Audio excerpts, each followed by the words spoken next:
gabyaaga caanka ah ee la yiraahdo Cabdi Maxamed Aw Magan Cabdi Galayax maruu tirinayay qiimaha sare ee geelu leeyahay wuxuu ku daray guursiga inanta wacan sidoo wax uga tara iyo sida fudud ee ninka lihi uu ku heli karo gabar kasta oo wacan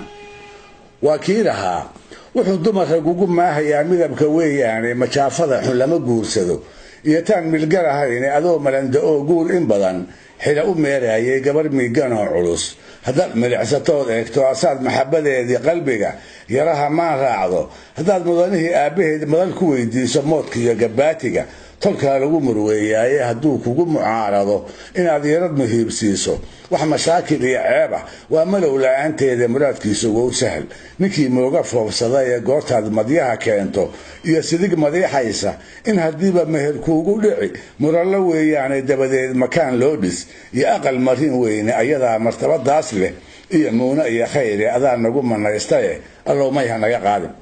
ina rakii geella iyo kii aan lahayn guurka magacu ka haro waayadaas uma sinaan jirin gabar kasta oo qurux lagu kuumiyo loona tartamo amaba la isku maandhaafo waxay mar walba ahaan jirtay ninka geela badan leh inuu guurkeeda ku guulaysto kolkuu qaanka iyo qaalmaha yaradka ah soo tubo